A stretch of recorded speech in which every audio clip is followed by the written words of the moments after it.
Hi, my name is Mike Conley, longtime property manager here in the East Bay. And in today's short video, we're going to talk about the importance of the 3-day notice. So let's say your rent is due on the 1st, late after the 5th, and your tenant hasn't brought it in by the end of the day on the 5th. Then on the 6th or 7th, you reach out with a phone call or an email and you ask, where's the rent? And typically they might think that their spouse had already paid it, and the other spouse may think the same thing. So they'll bring it in that day with a late fee, hopefully. Sometimes we'll waive it, but not often. If they don't bring it in by the 6th or the 7th, then it's time to get out the 3-day notice. And this form, by the way, can be downloaded off of our website under Helpful Owner Resources. And once you've got the form downloaded, then you're going to start to fill it out. And you start with the names of all the tenants that are on the lease. All the tenants that pay you rent are going to be listed on the notice. And then you're going to put in the current amount of rent owed. Just the rent that's owed. Not a late fee, not utilities, no other types of fees. That's not appropriate for this type of form.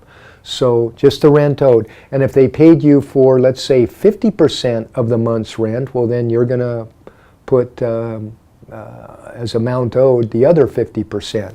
And then you're going to put in the period of time in which the rent is owed. So if they haven't paid rent, let's say for the month of June, then you're going to say for the month of for the dates of June 1st through June 30th, they have not paid rent. And then you're going to want to sign and date the notice yourself. And you're not done yet. You must state the person to whom the rent should be paid to. So if it's you, you put your name. And then you also need to put the address where the tenant can hand deliver the rent. You can't write in on the notice, I'll come pick up at your address. No, that's not appropriate or legal for the 3-day notice. They must have an address or P.O. box in which they can drop off the rent.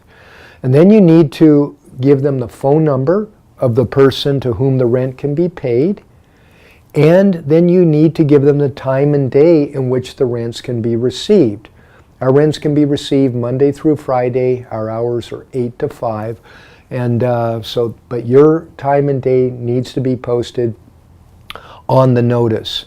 And then here's how you deliver the notice. It should be delivered in 4 different ways, starting with first-class mail. Don't bother with certified mail. They probably won't accept it anyway.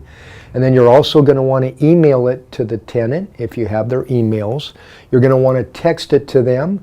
And then finally, you're going to want to post it on their front door. And we do all our posting in the evening.